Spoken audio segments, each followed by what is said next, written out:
So that was a pretty abrupt stop of that beautiful song, but we're just gonna roll with it, as we say. Hi everyone, my name is Floor Drees and I'm a senior program manager at Microsoft. I also organize a ton of tech events in the open source software and Ruby programming language sort of space. You can follow me on Twitter for hot takes on tech, company culture, and dog pictures. That's Floor Drees on Twitter. And I'll be your host for the creative track today. Reita van Rijswijk will be our moderator for this track, and you can find her participating in the chat right now. Reita is also my partner in crime when it comes to organizing tech conferences and generally bringing down the patriarchy. So, as I already said in the intro, way back in the main track, is that all work and no play makes anyone dull. And I think during the pandemic, we've all picked up new habits, new hobbies, and not all of them involve like sourdough bread or anything. So there are some more sort of brainy outlets that maybe we've clung to and spent all of our time at home with. So today we'll be talking about a couple of those new habits and hobbies, being Legos. Maybe that's not even an old hobby, but that's like that, or new hobby, but an old hobby maybe even. And we'll talk about sketchnoting and knitting. So what is in store for the next couple of hours? Well, you'll look at my face for a little bit longer because I'm not only your host, but I'm also recycled as your first presenter as well. And after that, we'll do a bit of Q&A after my session on knitting, and we'll do a little bit of repeat of the housekeeping, which I'll get to in a second. And then we'll go to Stacey Cashmore, talking about Legos. We'll continue with Nitcha, then talking about sketchnoting as a way to sort of retain and communicate ideas better. And if at any point in time you're here and you're like, maybe I want to try out one of the other tracks and see what's happening there, you can just switch between the tracks on the website on FTWConf.com. All right. The chat takes place on the window to your right and is powered by Arena. On Twitter, if you talk about the conference, if you talk about this track, if you want people to start knitting as well, then please use the hashtag FTWConf and maybe also the IWD 2021 hashtag that is for International Women's Day, which it is today. Congratulations, everyone. But when you're participating in the chat, if you're participating on Twitter, please be mindful of our code of conduct. You can find our code of conduct at ftwconf.com/code-of-conduct. Maybe our producer can actually put it on the stream. That would be good. And we pledge to act and interact in ways that contribute to an open, welcoming, diverse, inclusive, and healthy community. So please be kind and supportive to each other. Instances of abuse, harassing, or otherwise unacceptable behavior may be reported to our community leaders responsible for the enforcement. And that's Anna Sidre, she, her pronouns. The Twitter, her Twitter DMs are open, and you can find her Twitter handle on the page where our code of conduct is on as well. Then we also have Nick Troch, he, him pronouns, also open DMs. And if you wish to report anything that is related to the event organization, you can report to our external community contact person, Reita van Rijswijk, who is here in the chat and can tell you about how to reach her, but I believe that it's also through open Twitter DMs. All right. I'm not done yet with all of the housekeeping. We'll have a raffle, and if you want to participate in the raffle, you need to register for this event. You don't need to register for the event before, so you don't need to. But if you want to, be in the running to get one of those 10 swag packages, and I've heard that there's some cool stuff in there, then you'll need to register and do so before 9 p.m. CET. After the tracks, after all of the sessions, we'll have a little party, virtual networking, happy hour type of thing. And I will talk about this later on after some of our sessions, how to join that, what to wear, all of those things. Then I have the immense pleasure to introduce to you myself. And I want to take you on my little journey that I took during the pandemic, being at home, needing a little bit of a creative outlet for all the working from home and homing from home, honestly. And of course, the session is called KnitHub for a reason. I am a developer. I work with GitHub all the time. And KnitHub was just a kind of a play on especially the more nerdy type of knitting projects that I've been working on. I got into knitting in the first place because working for a big corporation, you'll often find yourself in meetings where you don't necessarily need to directly contribute something. Maybe you don't need to present anything, but you do need to pay attention. And I've noticed that I'm not great at multitasking. So I would sit in a meeting, think, I get this, maybe I've heard it before, maybe I don't have anything to contribute. I would open my inbox and I would start, making that way towards inbox 0, which is like a never-ending battle. And I would find that I'm not great at multitasking. I would often get distracted, and then maybe I would miss out on something that I would actually wanted to have contribute to discussion. And I noticed that I just really need to keep my hands busy. I'm like very fidgety when I'm in a meeting. And so knitting was a wonderful excuse to work on something creative, do something with my hands, create something for other people, and while still paying attention to the meetings. Of course, when the meeting was with camera on, sometimes colleagues would, hear the knitting needles go, or they would see me try and untangle some piece of thread. And whereas maybe in the beginning people will find it strange, or they would ask what I'm doing, now they just know that I'll be knitting pretty much always, and so it's no surprise to anyone anymore. At first, I started knitting like little scarves and little hats for Bit, who is our raccoon sort of mascot. And I took requests from other people who had the same sort of plush mascot to dress theirs as well. Then I started knitting scarves and hats and baby blankets for family and friends.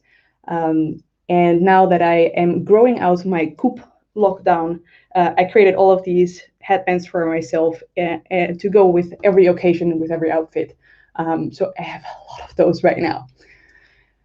All right, so much for me and why I started knitting. Maybe you feel inspired, or like you're here, so maybe you want to start knitting. So what do you need? Actually, you don't need a lot, which is great news for anyone. And I'm gonna start sharing, or rather the producer will start sharing my other screen because I have a very professional setup. Look at this. Is my hands. On the table in front of me, where I have a couple of supplies, and I want to show you a couple of things. I also want to show you a couple of like basic knitting techniques to get you started. I want to talk about patterns a little bit. I want to talk about creating patterns yourself. And so that's what we'll be doing. All right, what you'll need when you want to start knitting is, of course, some knitting needles. Let me grab a few. Let me grab these ones. This will be very loud, I'm afraid. All right, knitting needles. This is just an example. Nice and purple and shiny. If you want to get started, you might want to use bamboo or wooden needles instead, because they're less slippery than these plastic or steel ones. And especially when you're a beginner, maybe you don't want your yarn to give way so much. You want to first, you want to be very deliberate in the stitches that you're making. And later on, like right now, for instance, for me, I love these more slippery needles because I work with yarn that is very fluffy, like this. And if I use wooden or bamboo needles, it will stick, and it will it won't work as much as well as these more smooth ones do. So maybe you notice that on the I feel like on Instagram, or look at this with the hand peel.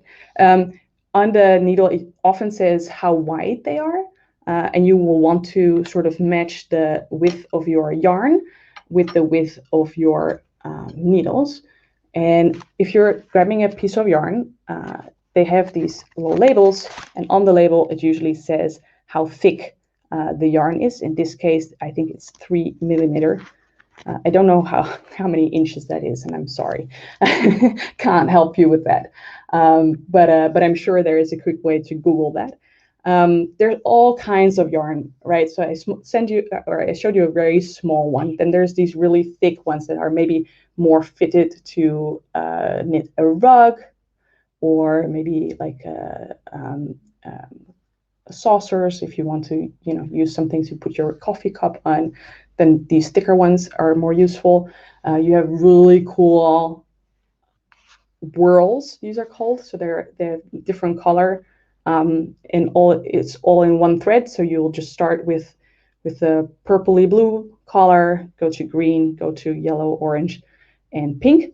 You have these in very large as well. Then they're called whorl cakes.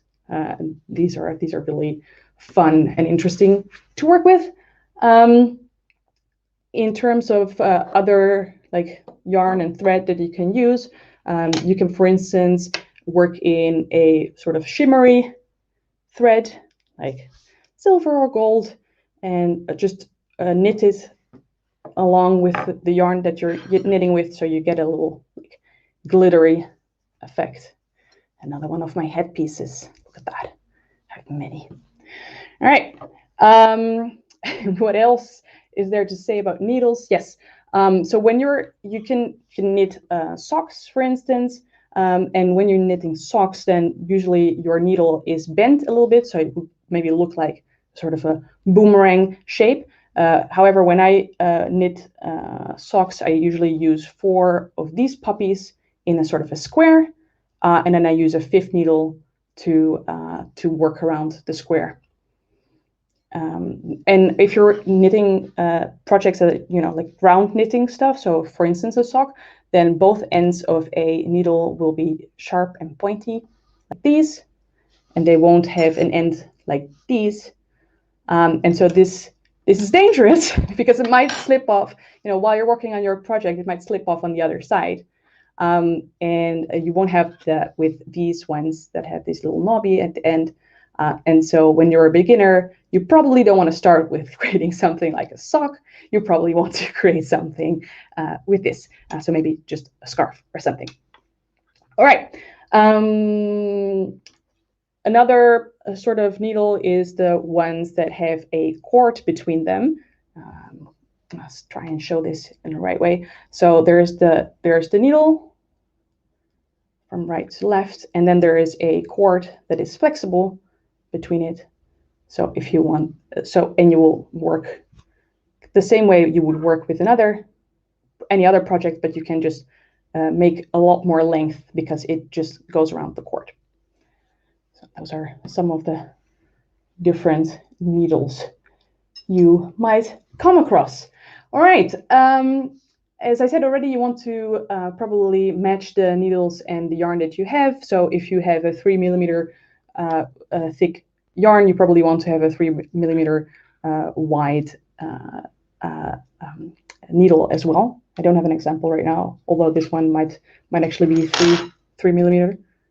So you want to match that, because if you, for instance, use a very thin thread with a thicker needle like this 5 millimeter, you'll get really big holes, and it's hard to get them even. And so you might your project might look a little bit raggedy. It's probably not what you want to be going for. I am right-handed, so what I'll show you is all optimized for people that are right-handed, and I am sorry. I am not that advanced yet, or anyway advanced in knitting that I can just show you for right-handed and left-handed, but there is YouTube videos out there that can show you. Hopefully I can just show you some of the basic and the fundamentals, and then you can start from there. All right, enough about needles, enough about yarn. We'll talk about casting on your first row of stitches. Of course, this is the foundation of your project, so very important to get right. If you don't get that right, then you know your project is basically lost, and that's not what we want. And if you see me looking kind of like frantically for something, I'm trying to look for the right thickness of a yarn to use with this particular. I'm going to use a little bit of a thicker one, then you can really truly see it very well. Hopefully the light is kind of good, like it's not too casting too much of a shadow, but I'll let the producer yell at me if it's too much of a shadow. All right, let me see. An end would be good. Right, so we start with casting on a first row of stitches. And this technique is called the single cast on. And it's actually quite hilarious because I use my own sort of rogue way of casting on stitches, and I've only learned to single cast on for this particular session for you because it's actually much better, and I will probably start using this from now on instead of my very particular, very rogue way of casting on stitches.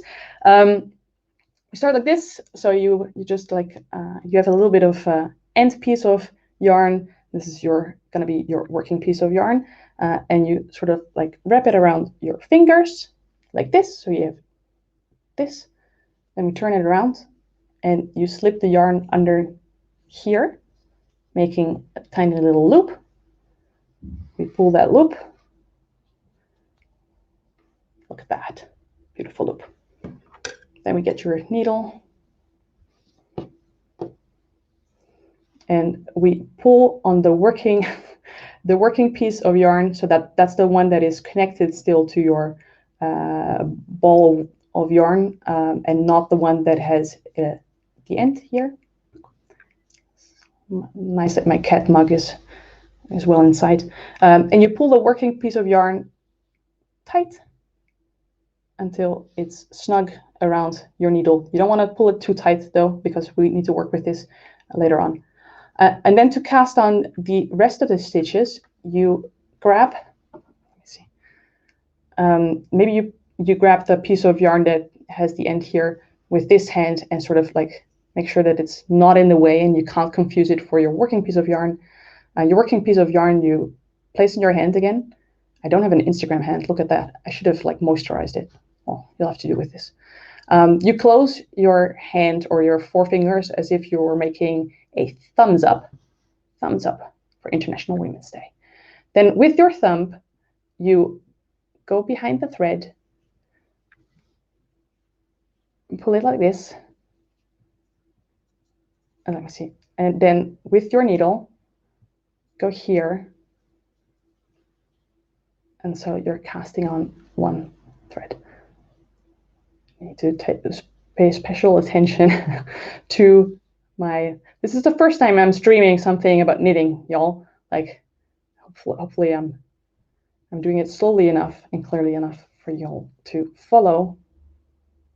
And let me know in the comments if you're following along. So you're just casting on a row of stitches, and that would be your foundational row of stitches. Now I have 5 stitches, so that's not a lot, right? Would be a really tiny, well, it could be a tiny scarf for one of those mascots that I was talking about earlier, right? We have these little ones, and right now you could get started. If, for instance, you want to make a scarf, and with this nice and thick yarn, you probably need 20 stitches to create a nice looking, not too thin scarf, unless, of course, thin scarves are totally your thing. So you would continue the way that I've done before, making the thumbs up and making the loop and casting it on your needle. Again, not too tight because you want them to sort of hug the needle, not suffocate the needle. I see I see that someone in the private chat on StreamYard is saying that this is a wired session, and I promised not to make any knitting jokes during this session, but I'm guessing they're not going to go for that. So I will repeat whatever knitting jokes you throw at me, y'all. Anyway, so we have our first foundational row of stitches, and then from now on you could work on your project.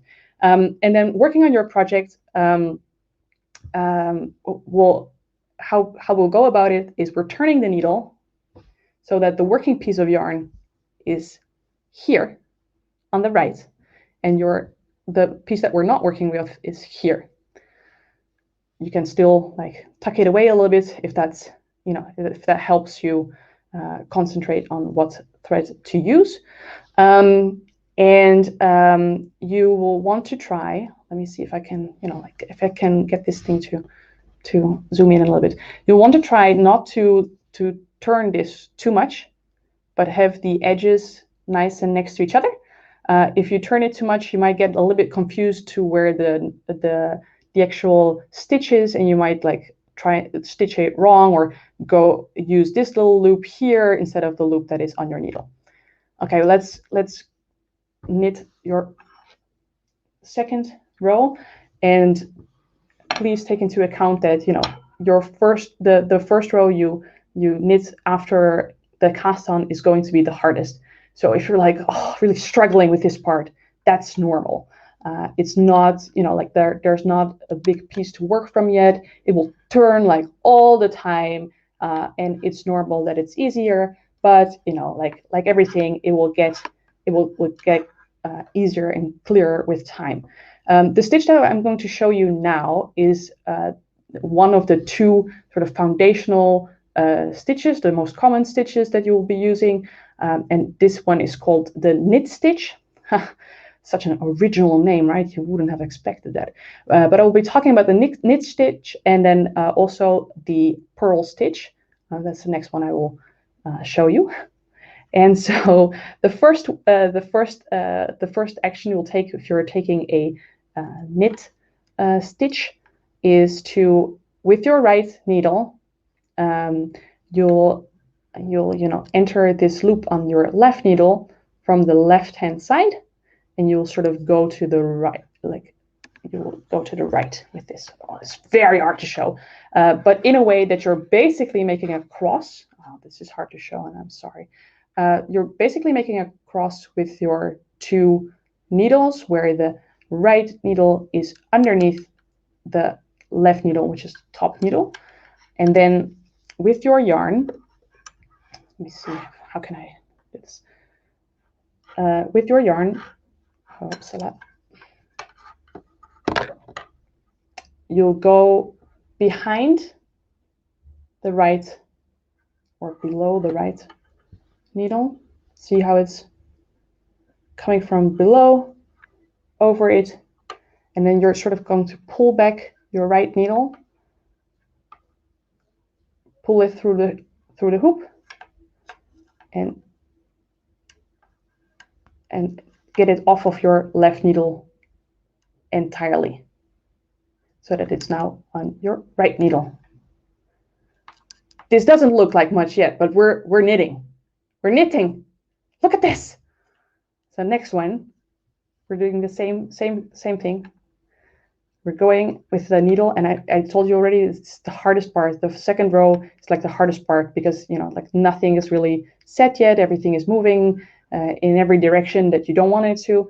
But again, with your right needle, you'll enter on the first stitch here on your left needle from the left hand side to the right hand side, forming somewhat of a cross with the two needles here. Then with your working piece of yarn, you go underneath your right needle and counterclockwise loop it around the right needle, and then pull it through the hoop and take it off of the needle.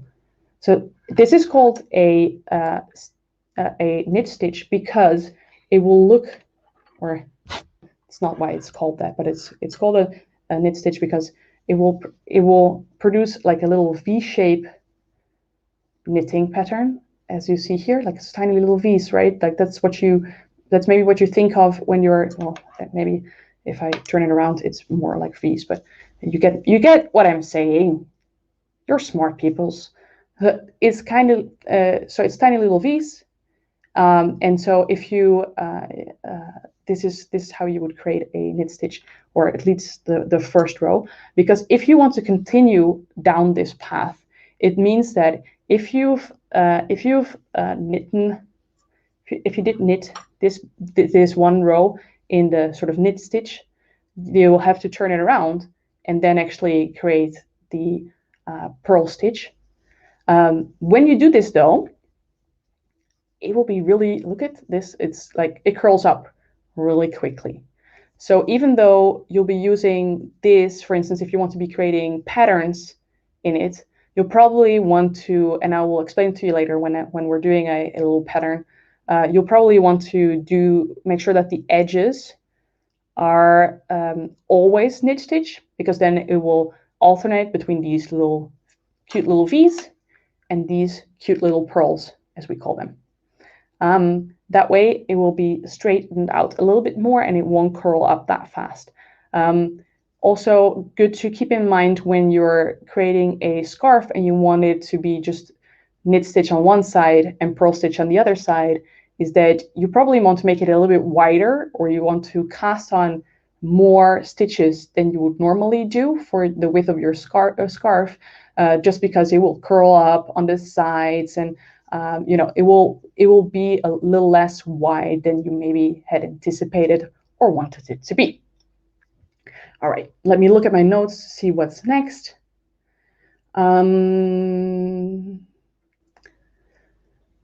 Let me see. Yes, I wanted to show you a little purl stitch, and then I wanted to show you another type of stitch that you can use to create your projects. So typically when I usually knit stitch all the time, because that way you get this sort of really thick kind of structure, because this is a row of purls, and then on top of it is a row of knit stitch, and then purls, and then knit stitch. But just because I'm using knit stitched all the time, when I'm turning it and, you know, starting from that side again, and when I'm turning it again because I'm done there and knitting it from there again, I'm doing knit stitch on both sides, and so it will produce a knit stitch on one side, purl stitch on the other. Same when I do the row again. It gets a really thick and nice structure, very sort of like elasticy. It's the same that I've used for, you know, the headpiece I have on right now, or this piece where it's also, you can, if you like pull it apart, you can see how that works. And the good thing here is also it doesn't curl up, because it's very sturdy and very straight that way. All right, purl stitch. I wanted to show you purl stitch. Let me see, because I need new needles for this. Look at this. I'm going full like rebel. Woo! Does that look scary? That is very scary in the beginning, I can tell you. But I had taken the needle out of it when I was working on another project, and I honestly, like, I don't have enough needles to work on all of the projects that I have in front of me right now for this session. Normally I have enough needles for my projects, and I don't typically have, like, I don't know how many projects at the same time, maybe 2 or 3. But of course, like for this conference and for this reason, look at this. And I'm doing it wrong because I need to have the working needle on the other side. Floor, pay attention. So maybe I can do meetings and knitting at the same time. I can definitely not do like remedy a project and then also doing streaming at the same time. That is apparently like too high a bar for this girl. I can also just do it with a project maybe that I started. That's maybe an even better idea because the yarn is a bit thicker. Allow me to prepare that bit for you. Out of the frame. I will prepare this. It's like a cooking show. Quickly preparing this. It's just no oven here. Know how they, in a cooking show, it's like a live demo. It's a live demo in a tech conference where you're quickly sort of like remedying something. Yes. So I knit stitched this whole, this tiny little project, you know, our sort of mascot scarf. So on this end, all my yarn is now a tangled mess. This, by the way, is a way that a lot of people see me in meetings where I'm just like, I don't have enough hands or arms to hold all of my needles, and so mostly I'm just like, so. But in this case, it doesn't work so well. So anyway, second row, I just did a knit stitch, and so I'm gonna show you how to do the purl stitch on the other side, just so that you can see how it works. So where before we you know, managed to wrangle in our needle on the left side and then sort of to the right, and then, you know, like made our loops that way. In for the purl stitch, we need our working yarn in the front, which it is. So that's good. Good news. Half of the work is done. And then with our right needle, oh my gosh, light is everything. I need professional lighting. If I ever want to become a very, you know, professional, very famous, I don't know, knitting streamer, could be, right? Could be a thing. With the right needle, I'll go underneath here. So we're making another cross. Do you see it? Now the right needle is on top of the left needle. I grab my working piece of yarn, which is this one, but it's confusing because they're now on the same side. So, you know, take extra care that you're not working with the wrong piece of the yarn. We'll go underneath the needle again. So again, sort of is that counterclockwise? I can't watch, you know, I can't even read a clock, and I'm talking about counterclockwise and clockwise. That's not a great. It's actually, we're going with the clock this time. All right, with the from right to left, we're going with the needle. Then we're going. We'll throw the loop around there, and we'll take it off again. So now in screen Floor, that would help. So again, from the right to the left, take our working piece of yarn, go all the way around it, pull it back, and off the needle. All right. I don't know how much time I have left, so I'm going to quickly have a look at the chat, because otherwise I wanted to tell you about how to actually bind off. But I'm guessing my friends will tell me if I'm running out of time. And I wanted to definitely show you a couple of patterns. So when I'm working, so let me do that first, and then we'll do a bind off. And binding off is like basically like finishing your project altogether, right? But before I want to do that, I definitely want to show you a couple of patterns that you can be doing. So say that you let's stick with the whole beautiful sort of KnitHub Octocat kind of theme. If you're thinking about working, so there's tons of knitting tutorials out there, knitting patterns that you can download and use.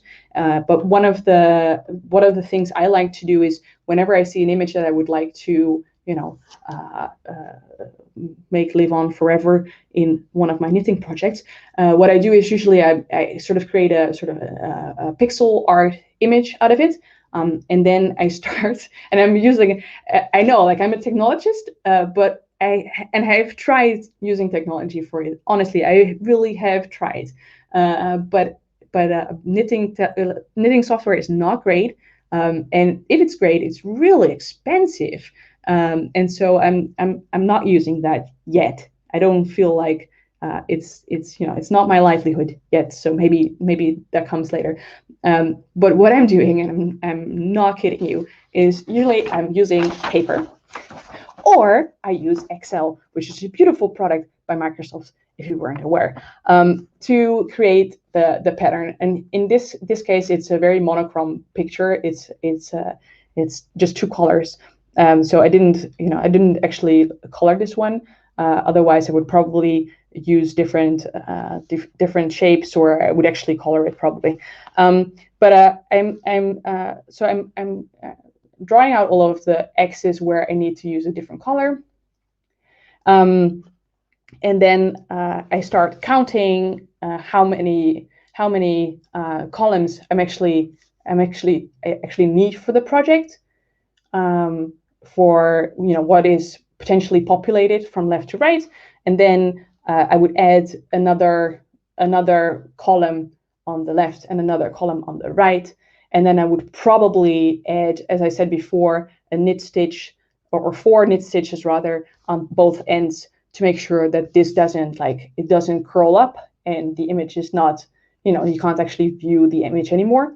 So in this case, I think the project itself was like 25 columns, and then 1 on each side, just for the image to be sort of hugged, or like have a little sort of border around it, and then 4 on each side to finish that off, and that will be like 35 columns all in all. So it's 35 stitches that I needed to cast on for the project. And now it's almost like reverse engineering an image, this really, or maybe even, because you see all my notes on there, so it's almost sort of like document driven development, if you want to. I mean, we can make all of kinds of stuff of this, but then like we see the image like this right now, but when we're knitting, we actually need to sort of turn it around and start from here. So we're starting from like the little ears and the top of the head of our octocat. And that's where the project starts, because when you're knitting, your project becomes longer and longer and longer, and we're starting with the head. And so, of course, cooking show wise, I've prepared something.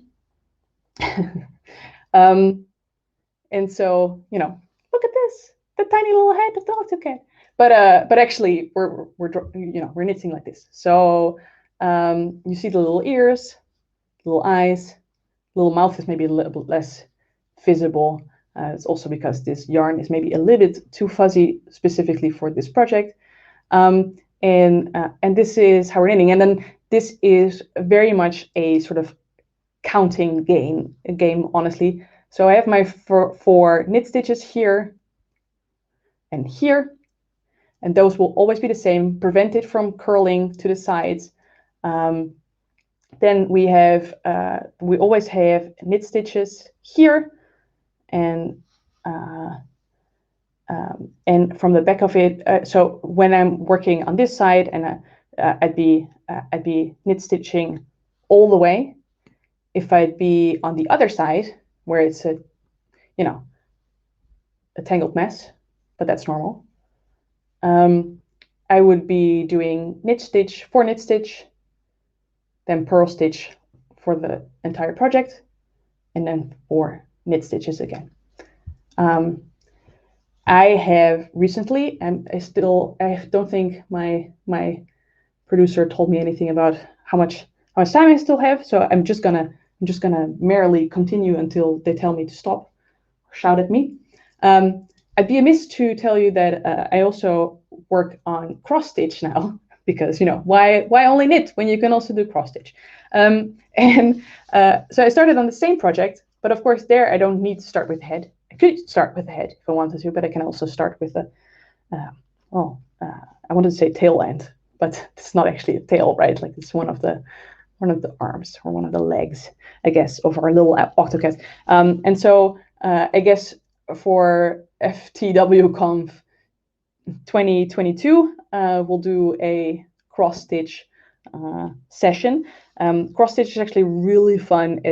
Like this is fairly easy, maybe compared to knitting, also a little bit easier. But also there's so many patterns for really fun, sort of nerdy and feminist cross stitch projects.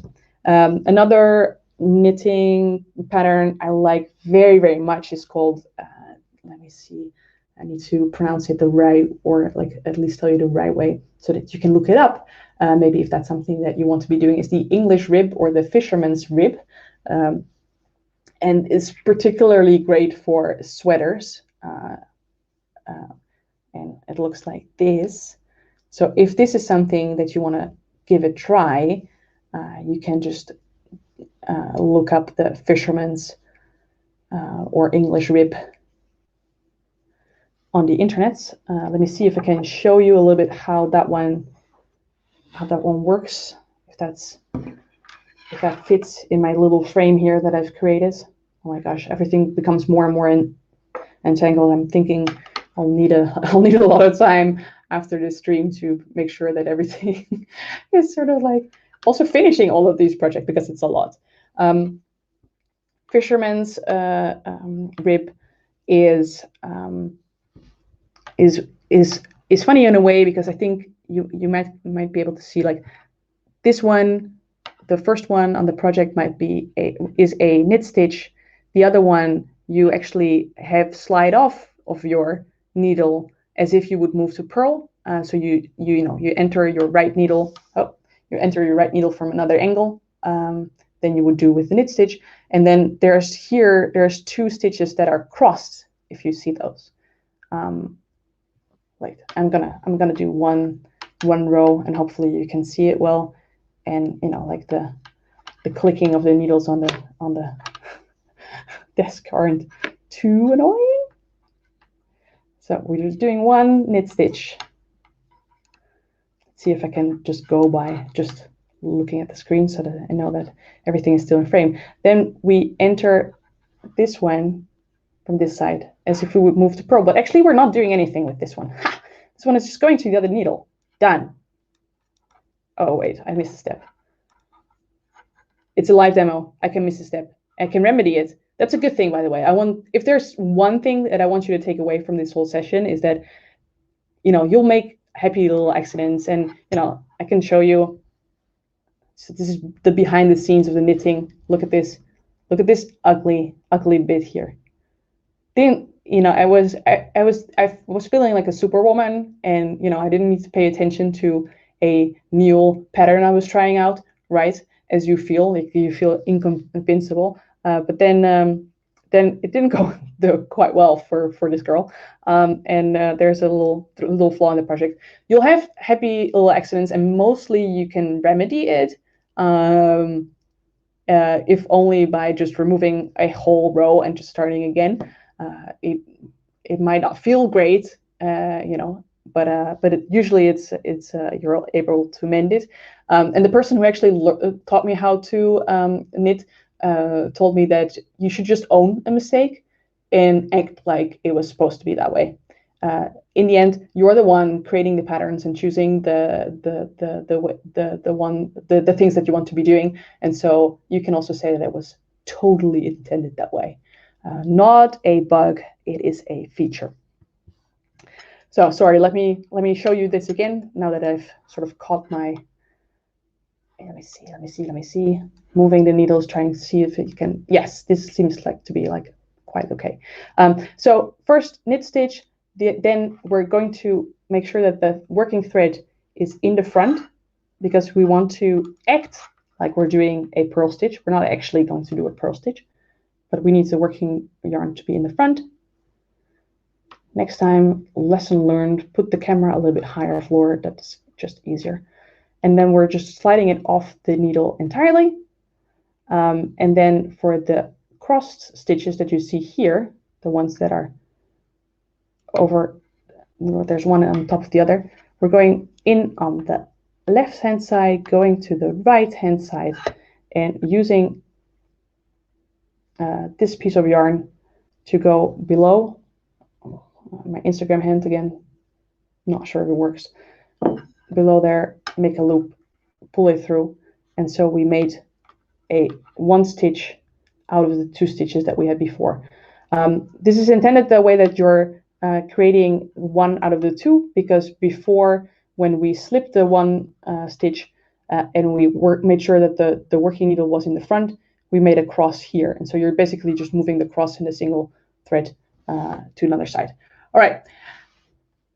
No binding off this time because we are out of time, but you can like find all of these things on the internet. There's a beautiful website. It's also called YouTube. I'm pretty sure you can find something there. And who knows, if people like this session, maybe I'll start a little stream and improve on my setup, and we can find each other on Twitch or anything, if there is a demand for it. I very much enjoyed showing you a little bit of what I'm doing behind the scenes when I'm doing a meeting, and I promise I pay a lot of attention to the meeting just because I have found a way